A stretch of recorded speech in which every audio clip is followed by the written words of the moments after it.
Welcome tonight to our sponsorship webinar, Maximising Partnerships. We've got a great session for you tonight, and we're joined with Caroline Granger. We'll introduce her in a bit. We're looking forward to having you on tonight. You should be able to hear me. If you can't hear me, please check your connection. Ask in the chat if you need any help. I will be in the chat tonight, so bear with me if it's early on, but you should be okay. Sometimes just log out and log back in, that usually works.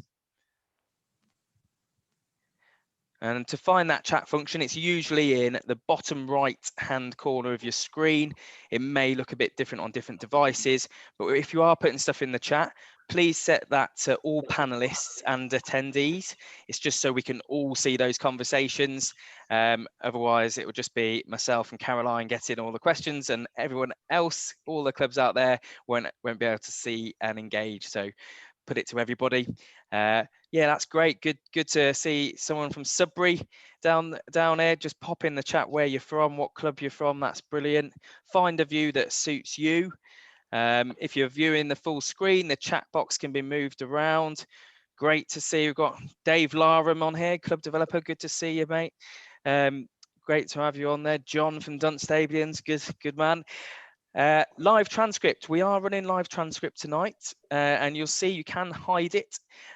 If you click on that little arrow, you can hide the subtitle if you do not want it on there, or you can view the full transcript on the right hand side of your screen. It's up to you, or you can just keep it on if that helps you and you prefer that. So different views on different devices. So just remember, we've got some polls tonight. If you're on a tablet, they do come up on another pop-up screen until you close them on tablets. Works on your phone as well. And just any technical problems, please pop it in the chat. But you should be okay. But log out, log in. That usually fixes a lot of the problems. We are recording the session tonight, so if you do have any technical issues, you will be able to access this on englandrugby.com in our club webinar section, or on our RFU Club Support YouTube channel. Any questions, get them in the chat, and we'll endeavour to answer as many as we can with the expert Caroline tonight. If not, and there's any we can't answer, we will get back to you a post-event with some answers. We are ending by 8 o'clock, and it should be a great session. We've got a special guest later on in the session from one of the clubs, but I'll leave that to Caroline to introduce later on. Over to you, Caroline. Thanks very much, Ian. Hi, everyone. It's very strange being on here and not being able to see people's faces, but hello. I'm pleased that you could join us today. I hope that this is going to be an interesting webinar for you. So as Ian said, we're talking through maximising partnerships today. My name is Caroline Granger. I may have met some of you. I work in the commercial partnerships team over at England Rugby, and I've been at the RFU now for around, well, over 5 years actually, which has gone by in a flash. As Ian has said, please do pop the questions in. I'll ask Ian to shout out some of the questions because I'm not the best at multitasking, and then you do come through and we can answer them as we go along. But as I say, I really hope that this information is useful to you. Maybe some of you will know some of this already, but I'm hoping there'll be some golden nuggets in there for you to take away. So to start off, I wanted to give you a snapshot of my world at England Rugby. As I've said, I work in the commercial partnerships team over at Twickenham HQ, but at the moment coming to you from my living room. This is our family of partners that we have at England Rugby currently. So we have 25 partners in total. And you can see from here that, I mean, I'm sure some of you actually may recognize some of these brands. I hope that you do. Some of them have programs that are active within the community space. So the likes of A2 Touch or Mitsubishi Motors Volunteer Recognition Program or NatWest Rugby Force, to name a few. So I'm hoping that some of them will be familiar to you. And you can see from this diagram that the partners are kind of divided up into 4 different tiers with us. So we have principal partners, official supporters, and official suppliers. And the different tiers really relate to the level of investment, but also the level of rights that those partners get. And it's not an exact science, but there is a thread that will run throughout each tier. Also, another thing to raise on here is that each of our partners have their own product category or designation that we give to them. So to give you an example of that, O2 are the official telecoms and Wi-Fi partner of England Rugby, British Airways being the official airline of England Rugby, Umbro, the official kit retailer of England Rugby. I won't go through them all, but really that's to ensure that each brand has an exclusive space in which to activate in with us, and that will mean that they ultimately get more value. So we would never have, for example, two airlines as a partner of England Rugby, to ensure that brands really get that exclusivity. And before we move into the rest of the presentation, you know, you guys will know this, but partnerships are incredibly important. And for us at England Rugby, the investment and the support that our partners give us is really critical. And that investment and the support and the services, etc., they all get reinvested back into the game. So a really important part of what we do. And I do appreciate that looking at England Rugby partners may feel removed from the community rugby clubs, but one of the key points of this webinar today is that there are real key threads that work through partnerships, whether it's a partnership with a brand that's activating at Twickenham Stadium, or whether they're in a community rugby club, or in fact, whether they're in an entirely different industry or another sport. There are just some key top tips that hopefully will be useful to you all. So we're going to go into a poll now. You will see the poll on your screen there. So where is your focus for sponsorship for 2021, 2022? Are you looking at sort of top partners? So your top partners being your main sponsors. Is it middle tier, sort of your middle ground sponsors, your sponsorship boards, your middle tier? Is it your club suppliers? You're looking to work a better partnership there, or is it all of them? Keep those votes coming in.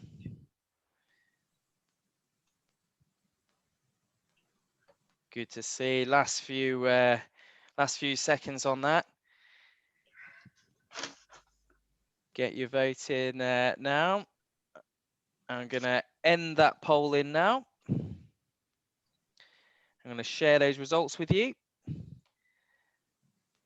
And that's really interesting. I mean, I can make some assumptions on that. So either at your community clubs, you're not kind of going for the tiered system, or perhaps you do have the tiered system, but you're just in general interested in partnerships as a whole and getting more partnerships into your club and more investment and benefit from the partnership. So that's really interesting to see. Thanks, Ian.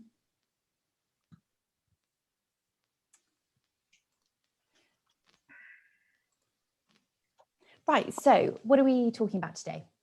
So the webinar is all about maximizing partnerships, and there are three kind of separate sections for us to be talking through in this. Number one is, what is sponsorship in its purest form? So we'll touch on that. I expect you guys know that already, but it's worth starting there. I'm then going to talk us through some top tips for partnerships. As I say, no matter what level the partnership is or what industry it is, there are some real top tips that will work for any. So hopefully it will be useful for you. And then once we've been through the top tips, we'll talk about how to actually activate that partnership. So taking some of those top tips into practice of, you know, going from A to Z, from starting a partnership all the way through to reporting on that partnership after hopefully it's been successful. So let's start with, what is sponsorship? This looks like a quote from Eddie Jones. It's not a quote from Eddie Jones, just to clarify. So sponsorship is a business relationship between a provider of funds, resources or services and an individual, event or organisation, which offers in return some rights and association that may be used for commercial advantage. So that's sponsorship in its purest form, and we'll come on to a bit more detail from that in just a moment. But I think we have another poll first. Yep, so next poll coming up there is just about to be launched now. How does your club generate sponsorship then? Is it primarily through club members and individuals? Do you have a club sponsorship committee? Do you react to inquiries or approaches? Do you have an allocated club role to lead on it, such as a sponsorship manager or a partnership manager? Or is it other? And if it is other, I'd love to know. So please, please do drop that in the chat for us. We'd love to know if it's something a bit different. Keep those polls coming in. We've got last few votes to come in now. Brilliant, and a good mix here, but great to see. I'm going to end that polling now and share those results with everyone. That's really interesting as well. And actually, I'll come on to kind of having an allocated club role. It's absolutely a recommendation for me to do that. So it's great to see that some of you are doing that. And also, you know, in our world too, and I think in partnerships in general, how those partnerships come to you or how you meet those potential partners usually is really varied. You know, you may have someone that's allocated to it, but we have it too, where that we'll have incoming inquiries. You know, someone has a contact at a brand that has showed interest in rugby, and hence a conversation into starts. So that's really interesting.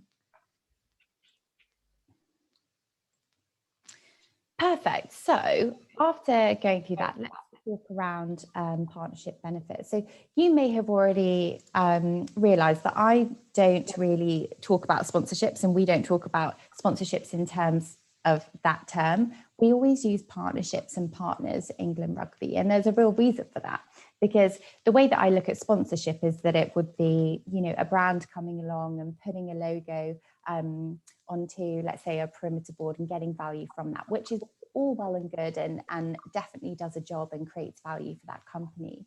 But we like to think of being in partnership with our partners. So we're driving towards a common goal. Normally our partners have aligned values to us. And there are many different things that can come from a partnership to us rather than just a financial investment. So for example, in this slide is, you know, a small lens on this, but you can see I've included some examples of the partners that we have here at England Rugby. So one of the ways that you can benefit from partnerships, or that we benefit from partnerships, is through promotion and awareness. If I direct your attention to the top left, you can see a creative with O2's logo on, which was actually representative of their campaign that they did in support of the men's team ahead of Japan 2019, really with the objective to gather as much support for the England men's team as possible. And this campaign was really wide ranging. So, you know, O2 have, I think they're 1 in 3 people in the country are an O2 customer. So their audience is massive. And that's a huge benefit to us. They can take us to audiences that we may not be able to do on our own. This was an amazing campaign with TV adverts and billboards, etc., and a really fantastic promotion and awareness for the game, and getting people to see rugby that may not normally be involved. The same for the middle 2 creatives in this on the bottom row of that you can see Courtney Lawes in there for Dove Men Plus Care, and also a campaign that Mitsubishi Motors did also in 2019 as just some examples of the promotion and awareness.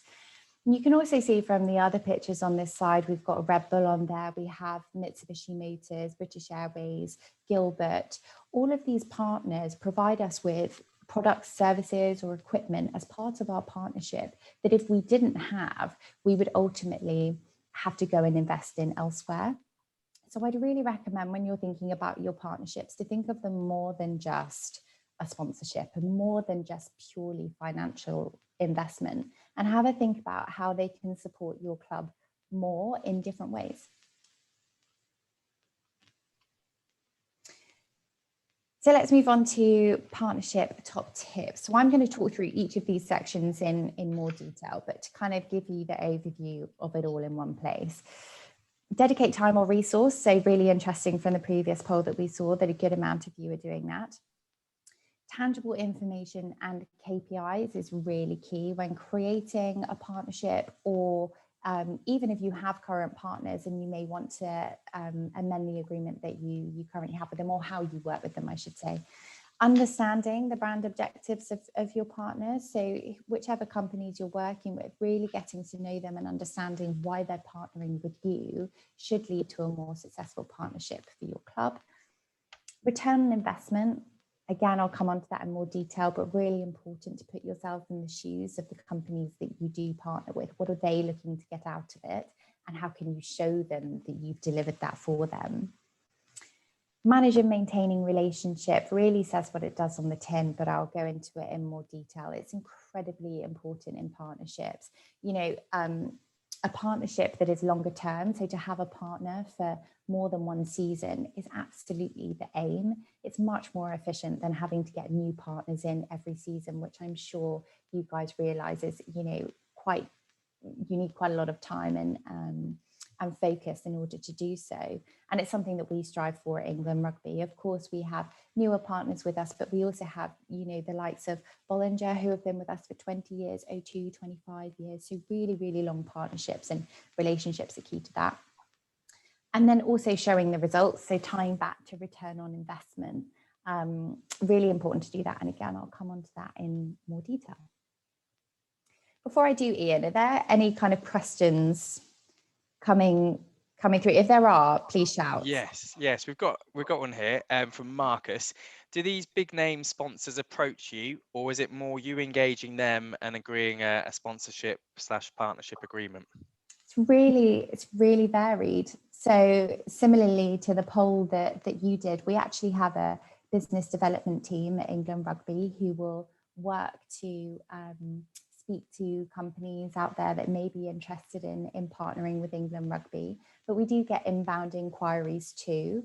And as the other suggestions on the poll, you know, they can be contacts through other people. So it really is a mixture of both. That's it. Good question. Yeah, no, good.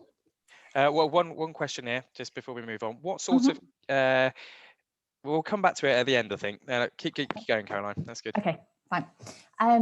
So let's dig into dedicating time and resource. So as I say, I'm really pleased to see that quite a few of you do this anyway. I can't recommend it enough. I completely appreciate that at, you know, England Rugby, we have a team of people that work on partnerships, and I completely understand that you won't necessarily be able to do that. But if you can make partnerships and the focus on partnerships part of someone's role, or potentially a few people working across it, just so that there is a group of people that are focusing on this and could be more strategic about partnerships, all the better, because strategic partnerships are more likely to be successful. And there's a few tips that I would advise for this. So number one, try and get someone to manage that role at your club. Number two, understand your assets. So what do I mean by assets? I'll give you an example. These are very much match branding assets, but what I mean is any item at your club where you could place a brand of a company, or a company could engage through, that could be included in your partnership, where they will get some value from that. So obviously we have the match branding examples here that I've taken from various matches that have taken place recently. So we have perimeter boards there with the multiple O2 logos. To the right hand side, we've also got, you know, other examples of match side branding that are worth considering. You know, they've got some bigger banners in the background there. Going down to the bottom row, we've introduced pitch mats at Twickenham, which is a new type of branding, really easy to make and actually really impactful in terms of brand exposure. I've got a big screen in there, which I appreciate a lot of clubs don't have, but think about your TV screens in your rugby club. Think about your scoreboard. Clubhouse branding, whether it's internal or external. Again, just take a walk around and have kind of a creative view of where you could potentially apply branding. And I would also encourage you to look at other channels that you have. So I'm sure you have websites, social channels, a newsletter, anything like that could be of interest to a partner, whether it's their logo going onto a website, or potentially a news story within a newsletter, or an offer out to your members. All of these things could really build together a package of rights for a partner that's really compelling. So I would really recommend that you know, have a good sit down and think about all of the assets and get creative with it. Could be fun. And also when you're doing that, think about where you need support. So going back to that point about product, services and equipment, are there any areas in your club at the moment where you really need help? You know, do you need help with your club website, for example? Is that kind of, hasn't been updated for a while? Or do you need new furniture in your clubhouse? And have a think about that, because that will also really help you. If you are proactively seeking partners, knowing where you need support it will target your thinking as to who to approach.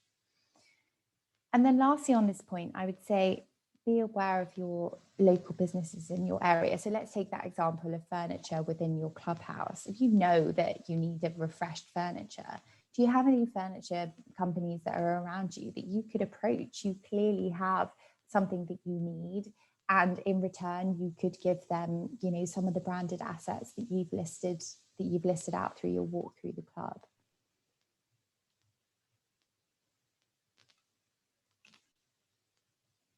So then we move on to tangible information. This is really linked into the slide before.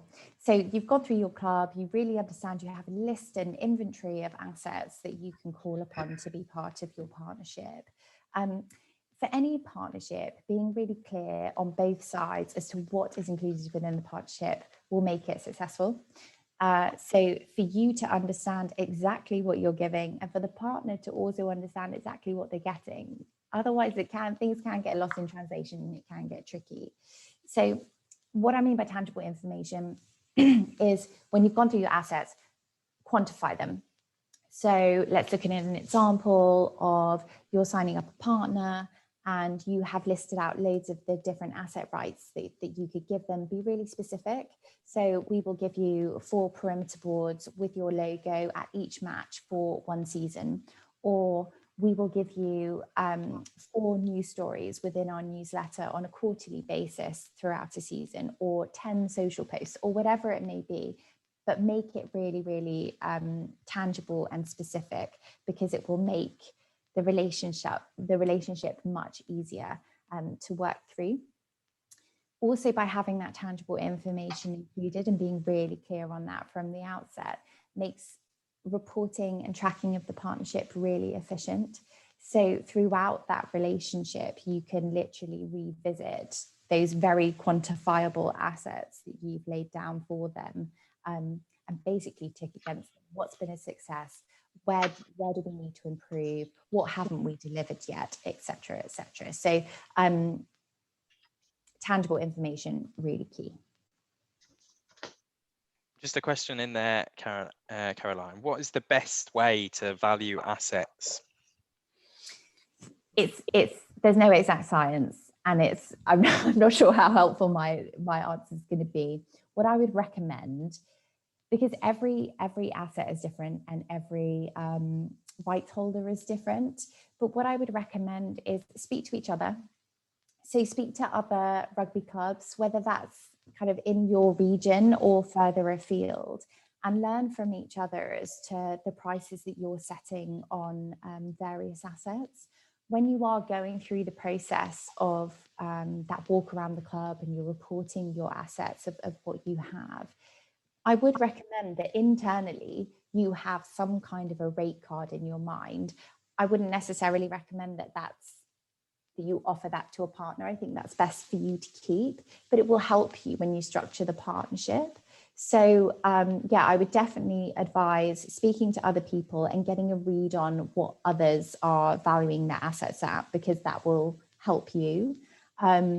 Also, look at it from the perspective of actually what you need and historical prices for you. So if you've had partners before, where were they sitting? Has the club got more attendees, more followers on social media since then, more website hits, etc.? Because then that could justify having a price increase on those prices. I hope that's a helpful answer. There is no exact science to it, unfortunately. But yes, I would say try and get a read from your peers in the community. Thanks, Caroline. That's all for now. Understand objectives is the next area. So this one's a really key one for me. I think it's really easy to enter into a partnership and put together a list of rights and people to sign off. But ultimately, going back to that partnership element of why you're entering into a partnership, there should be a common goal. You should have similar values, ideally. So by getting to know your partner, whether they're current partner of yours now or whether they're a prospective partner, being able to understand all about that company, what they want to achieve from their company objectives, but also what they want to achieve from your partnership will really help you to not only put together a package, but to service them in the best way possible.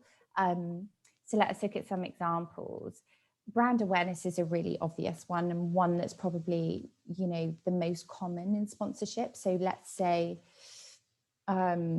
you know, there's a restaurant opening in the local area and they're really keen to get their brand awareness out there, or their brand out there, to people that are coming to the club. So when you're looking at your list of assets, you know, obviously things like perimeter boards with logos on would be a perfect idea for them. Potentially though, you could come up with some other creative ideas, like that restaurant could come down to a match weekend and do some samples of their food and beverage for the guests that are down at your club. You can be more specific. So by understanding what they're trying to achieve from it, you can be more specific in the assets that you give them. Another example on the complete opposite end of the spectrum could be a company that actually isn't after brand awareness at all. And they are, you know, trying to make their team feel connected to the business, and they want their team to feel that they're doing good in the community. So, you know, it's more of a corporate social responsibility angle for them. So they might want to come down to the club and help with a training session, or be volunteers for a weekend, or whatever their expertise is. You know, let's say they were website developers, come and help you do that. So then the list of assets that you would provide for them is very, very different from if a company was looking for brand awareness. So for me, this is really, really key to understand. And it's something that we do on our side too at the outset of a partnership, but we'll also work on a seasonal basis and even more regularly than that, with checking in with our partners to understand what they're trying to achieve for the next quarter, 6 months, so that we can help them as much as possible, and also potentially take other opportunities to them that may tie into those objectives. So this is a really key one for me, a real top tip. That's great. Just a reminder to everyone, just to, when you're in that chat, put it to all panelists and attendees. Otherwise, it's just me seeing what you're putting. There's some great stuff coming in, but it'd be great for that. I'm sure you're wanting to share that with everyone else. Just remember to put all panelists and attendees in the chat. Cheers. Public service announcement there, Ian. And then we go on to manage relationships. So like any relationship, whatever it may be, having a positive one can only lead to success. And the ultimate goal of our partnerships, right, should be that they're successful, but also that they're long-term. As I've mentioned before, you know, having a partnership that's just for one season, it takes so much work, and you're creating assets that are now made, and for them to only be used for one season is a shame. So really, by having and by maintaining and putting effort into relationships, you really enhance the opportunity for a longer term relationship. Also, you know, maintaining those relationships, things are difficult sometimes. I mean, we've learned that more than ever over the last year. And, you know, by ensuring that you invest time in the partners that you have, if you do come up against a challenge, or there is a learning or a problem, it's so much easier to have the conversation and to find a solution, rather than you're picking up the phone to someone you haven't spoken to for 6 months and you have bad news. You know, so it's really important on a you know, regular basis to have contact with them.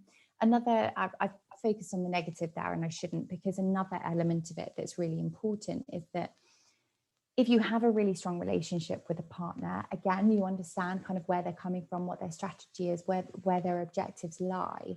If you have an opportunity coming up at the club, or something that you need help with, you can so much easily reach out to that partner and ask for their help with that. So for example, if you have an event coming up at the club and a social event of some kind, and you need some investment from one of your companies, or from one of your partners or a new partner, picking up the phone to someone that you're speaking to regularly, that you're tracking your partnership with, and hopefully it's being successful, and kind of selling them that opportunity, they're much more likely to take that on if you do have that regular contact.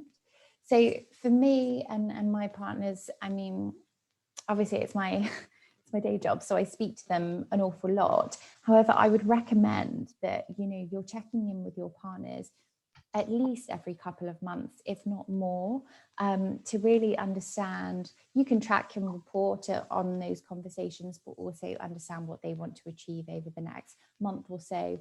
And also, rugby clubs in the community, you're in such a privileged position. Rugby is great. Rugby is a fantastic experience. It's really social. It's so inclusive. So invite your partners along, get them playing or training or just coming down for a social event at the club as often as possible. Bring them into your family, because it will really help create a successful partnership.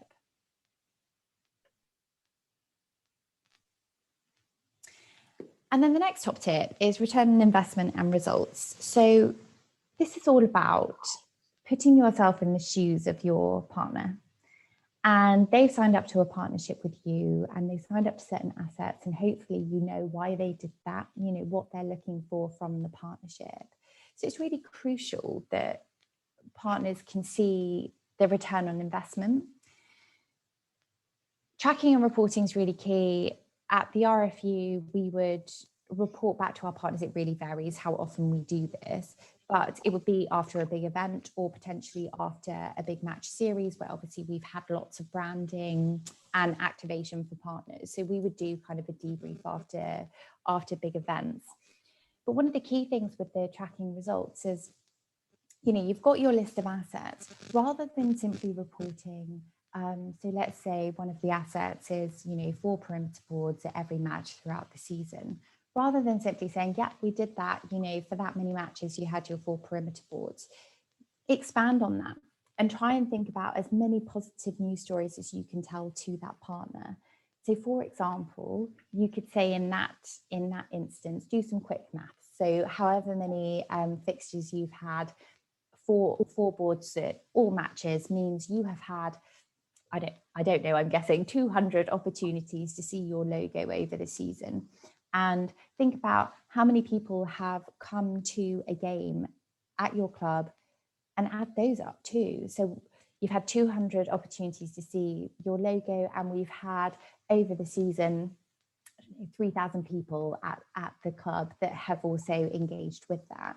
So really quickly, you've told a story rather than simply ticking a box on a right. You said, we've gone out, 3,000 people in the area have seen your business, and it's a much more compelling result for them to think of. Some other examples are, if you have a newsletter and you're giving them news stories or logo placement within them, provide them with as many stats as possible. How many people are you sending that newsletter to? If it's an electronic newsletter, do you see how many people click on certain things? If so, tell them that. And the same for your website and social posts. How many people have seen it? How many people have engaged with it? Try and give as many stats as possible and really create a story, because that will provide them with return on investment, which is exactly what they're in it for.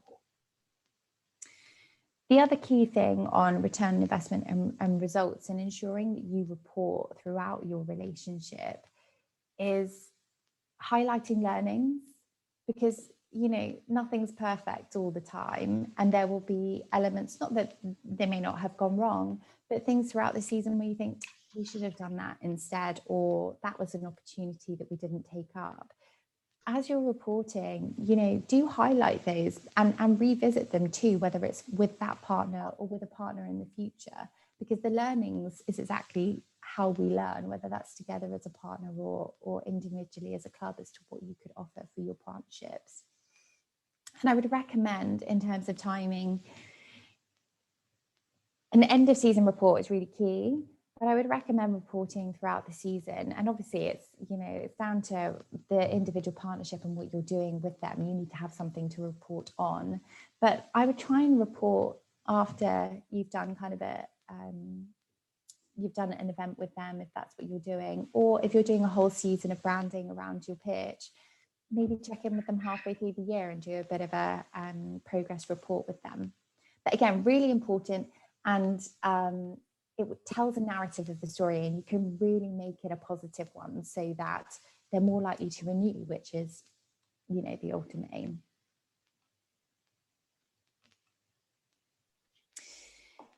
So now that we've been through kind of the top tips of partnerships, I wanted to kind of talk that through, and some of these elements are really pulled through from the top tips, but how does it work in practice from taking a partnership from A to Z? So the whole process.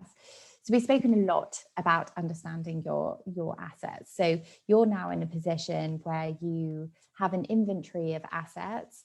As someone asked in the group around pricing, potentially you've got an internal rate card where you've got a view as to how much you would charge, and then however that company contacts you, whether it's proactive or them coming to you or through someone else, you have that initial conversation that I've spoken about. So the first conversation I would recommend is not you taking a package to them. The first conversation is a meet and greet. It's you telling them about your club, telling them about how great it is, the community, what you're all about, how long you've been around for, the age groups of your teams, what kind of people come to your club, what are the exciting activities you do, what are your objectives, what are your values? And then you turn it to them to ask them the same question. Who are they? What are their values? What do they, what are they looking for? And that covers off that conversation I was talking about previously. So after that first chat, you can go back and you've got your list of assets and you've got your understanding of that business. And then it makes it much easier to put together, I would advise, a document that, and this is for you to do, I would say, rather than for a potential partner to dictate, but for you to take all of those learnings, understand your assets and put it into one document. So in that document could be the duration of the partnership that you're proposing. Is it a season? Is it multiple seasons? What's the exchange? So is it financial investment? Is it products, services, equipment? What are you asking for? And what are they getting in return? So really list out, as I've said, tangible information, really quantifiable assets that they would get from you, and have that in one document that you can take to that partner in your next meeting and talk through the various elements from your previous conversation. It would be amazing if at that point the company said, yes, let's sign on the dotted line. It often doesn't work like that. And there's often, that document is often a starting point to say, okay, well, that's a good starting point, but actually, do you know what? We don't want the newsletter. We'd actually like some social posts instead. Or you haven't included this and actually we'd really like you to, could you? There's probably a bit of to and fro for you to manage there, but hopefully you get to a good point where you're all agreed and obviously an agreement is drawn up and signed and sealed. It was highlighted to me the other day that activate rights doesn't make sense to anyone outside of my team, so I'll translate it. When I say activate rights, I mean all of those assets that you put into this document, the perimeter boards, the newsletter, whatever is in there. Activated rights basically means green lighting them, press and go. So I'm putting the logos on the perimeter boards. I'm figuring out when I'm putting the stories in the newsletter, etc. And as part of your maintaining a relationship with a partner, part of that conversation should be planning out how those rights will be used. So clearly some of them, like the match branding, is very straightforward because it will literally be you're getting these assets with this logo on these matches. But there will be some assets in there that are slightly more TBC. So the newsletter, for example, you may not have determined when that's going out or what the content would be in that. So keep talking to the partner and try and plan it out as far in advance as possible. There may be a social event where you've said that you'll give them some form of sponsorship, but perhaps the actual activity isn't planned out yet. So ensure that that's done plenty of time in advance, and you can look ahead to the whole season to again be more strategic. Make sure that they're not using all of their rights in the first half of the season, for example. And then as you work through that, then we do full circle onto the reporting. And if you can take on the top tips that I gave around that, then hopefully you will have a really successful partnership. And I wish you all the best with it. So I hope that those tips and the structure have been useful. I would also highlight to you, when you are thinking about support that your club needs, whilst I'm in front of you, if you don't know about the England Rugby Club Hub, please do go on and take a look. You can Google it, England Rugby Club Hub. We have preferred suppliers and partners on there who offer offers on equipment, services, etc., and should be a good place for you to get the essentials for your club. And it's a place where we will display any partner offers, etc. So please do take a look at that. Now, I'm very conscious that I have, been talking for the past 40 minutes or so on partnerships from my perspective, and I hope it has been useful, and I hope there is some golden nuggets, but, it's all been quite theoretical with some examples thrown in there. And we were really keen that we hear from someone at a rugby club that can put this into reality and hear from a case study of exactly how this can work successfully. So I would like to introduce Peter Wieranski, who's the sponsorship manager at Thanet Wanderers RFC. Hi, Peter. Good evening, everybody. Thank you, Caroline. No worries at all. I've stopped sharing my screen so that we can see your face as well for our little conversation. Do you want to start off by just giving a bit of an intro to yourself and Thanet Wanderers? Thanet Wanderers are based in Broadstairs in southeast Kent. The name Thanet comes from the area which covers Margate, Broadstairs and Ramsgate. The club's been in existence since 1886, and its major claim to fame was it won the inaugural Intermediate Cup at Twickenham against Doncaster in 1997. It's also won the Kent Cup on occasion. It's the biggest community amateur sports club in Thanet, with a membership of approximately 600. That really is a précis of the club. Amazing. And how many partners do you have, and how do you structure your partnerships at Thanet Wanderers? We have at the moment 20 partners, or we call our major sponsors partners, and we're currently negotiating with them to see if they will support us for the coming season. So that number may vary. We had more before the COVID outbreak, but we're hopeful of having more for the 21-22 season. We do 3-year agreements with our major sponsors, and the reason for that is quite simple. It gives us some stability, and we know the minimum amount of money that's going to come into the club from a sponsorship point of view for a 3-year period, which makes it easier for us to plan ahead. Not all our sponsors are cash donators. Some are service and facility donators. For example, we have an organisation that provides us with 30 annual gym memberships a year. And that's obviously a great benefit to the club and is attractive to the players. We also have a sponsor who are web and management designers. They managed our website, designed our website rather, and manage our website on a daily basis. Structure-wise, we have a single platinum sponsor or partner, and that partner is the main sponsor of the club, and they are the patron of our schools and community program. They also have certain things that we give them as part of their sponsorship deal.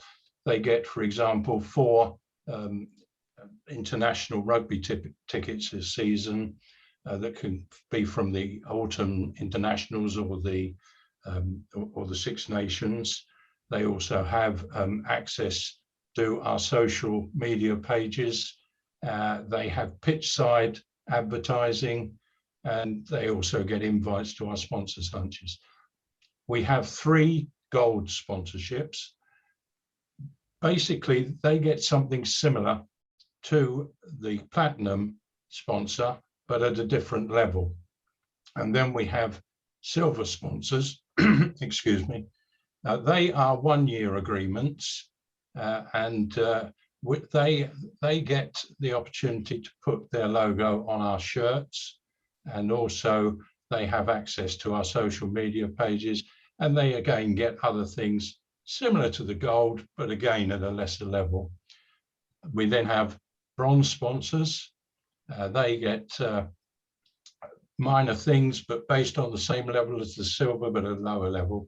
And then finally, we have our suppliers, many of whom give us preferential discounts. So we treat them as sponsors as well.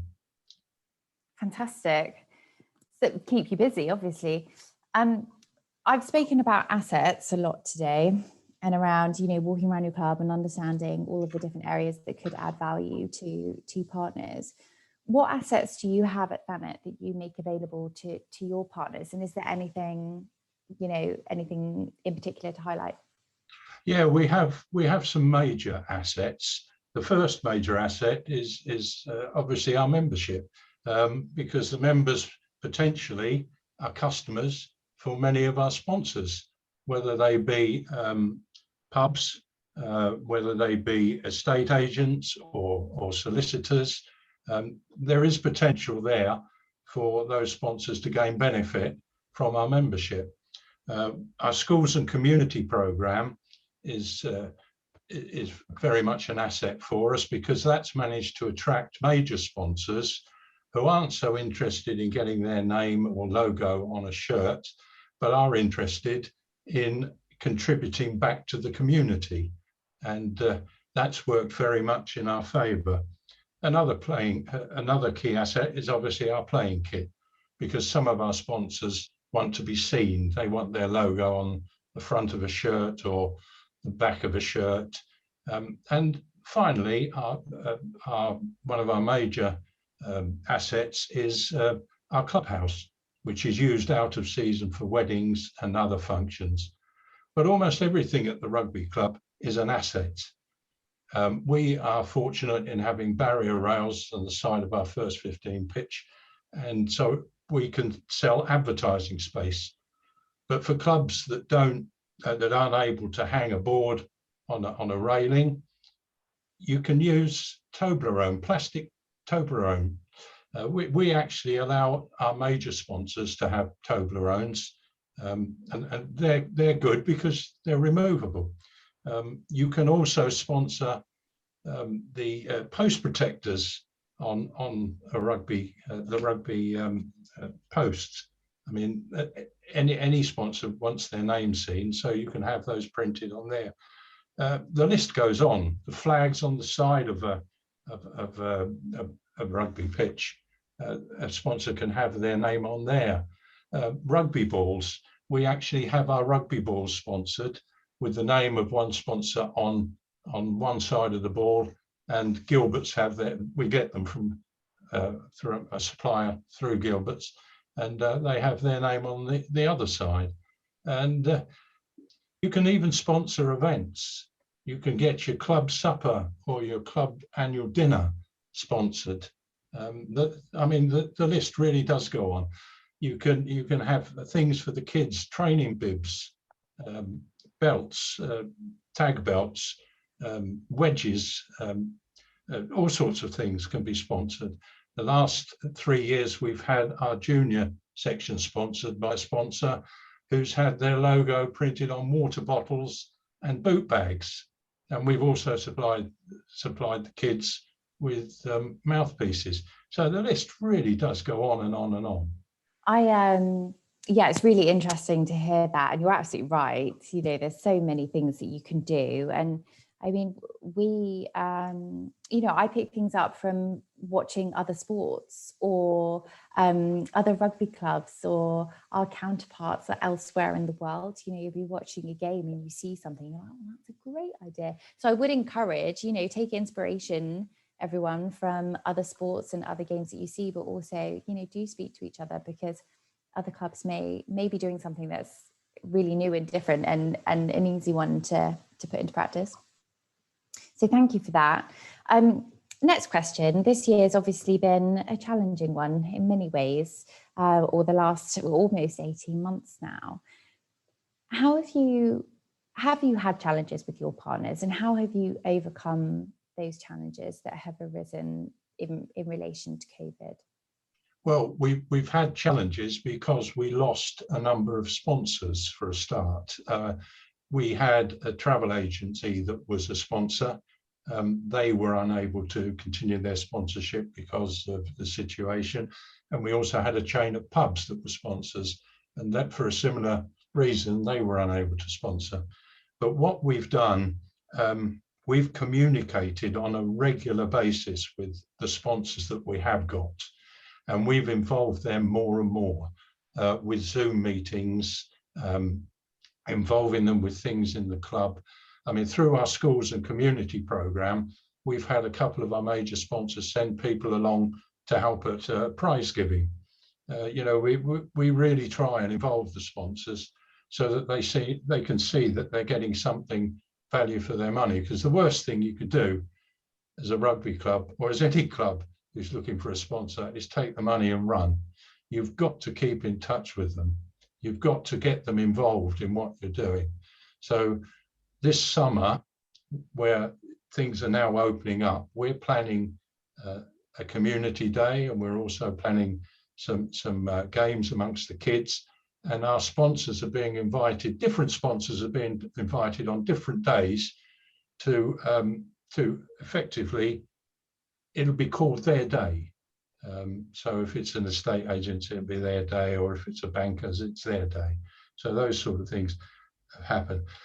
Also, we had difficulty with our children keeping in touch with the kids. So what we did was we started a website called eggchase.co.uk, and we got the kids involved, because on that we started to put training videos and quizzes, competitions and fun things.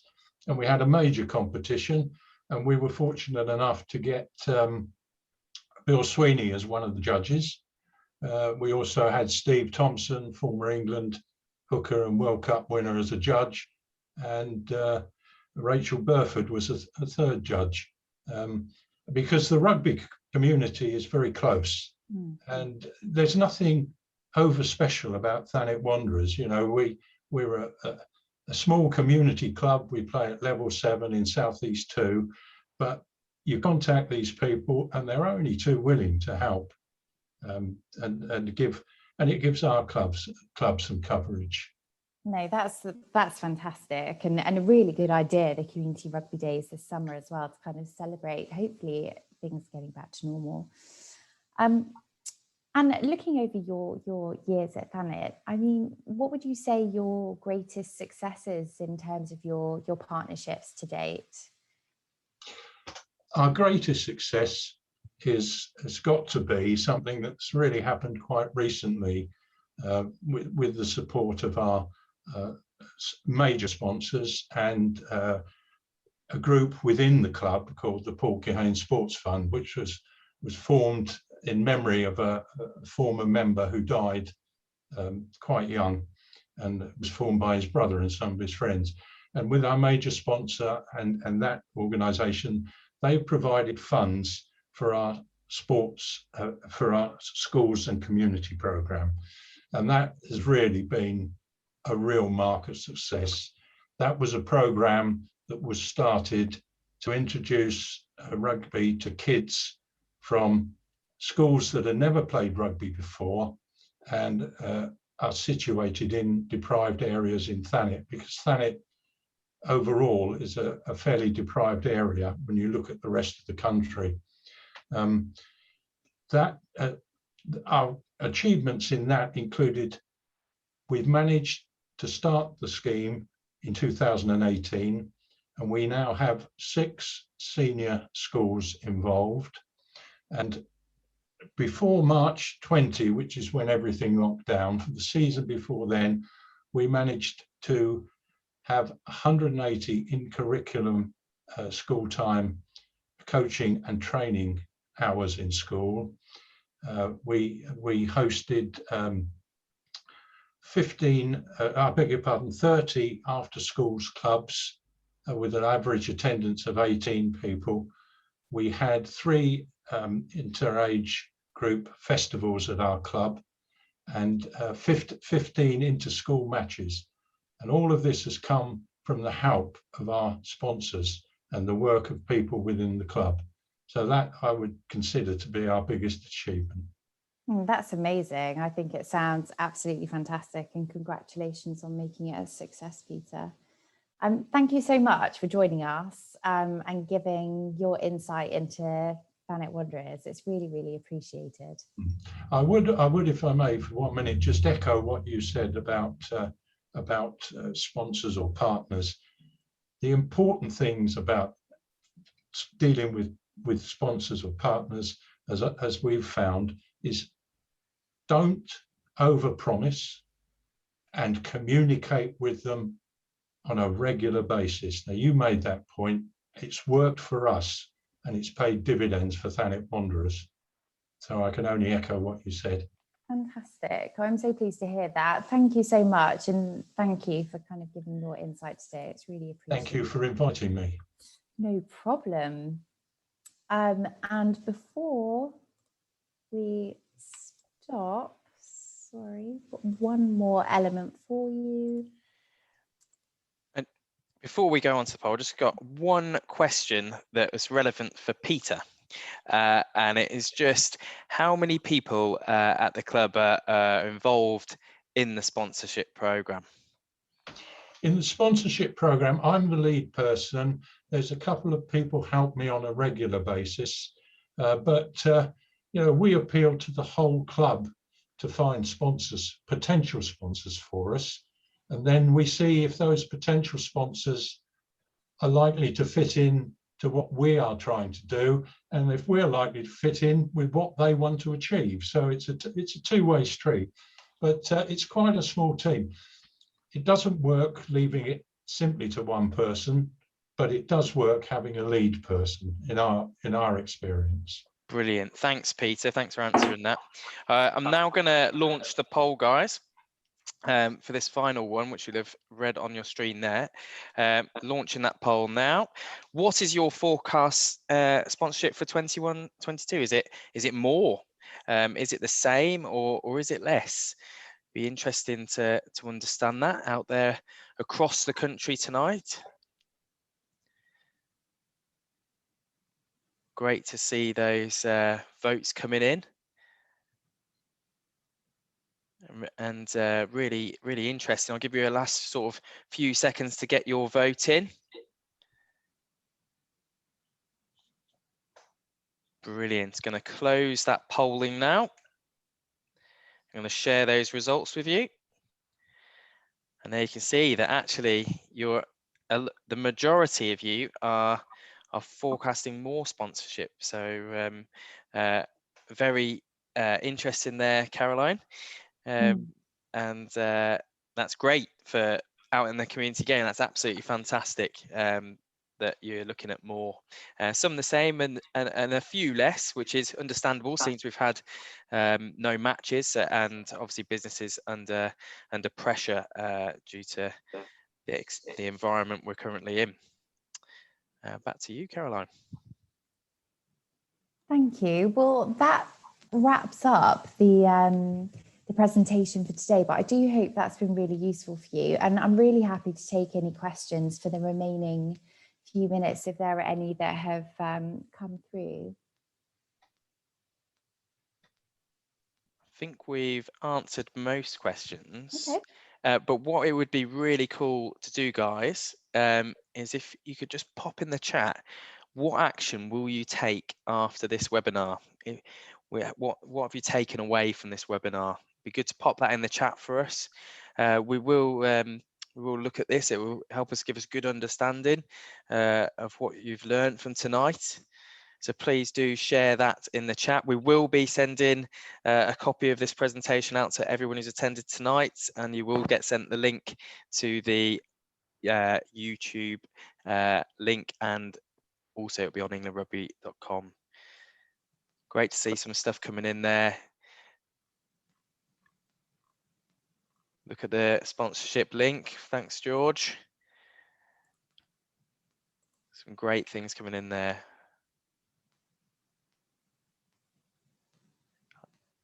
I like that, Peter. Have a major review of your sponsorship benefits for next season. Pardon? Peter May, sorry, on the in the chat. I like that. Looking to appoint a partnership lead. Yes, good one. Good point that you've taken from Peter Wuransky there. I like that, Jack. Take a walk around the clubhouse and start identifying assets. Yes, sponsor everything. There's a lot of opportunities everywhere. That's fantastic to see. I'm so pleased that some of this has been useful for you, and really, really wish you the best with it. And if there are any follow-up questions, please ask.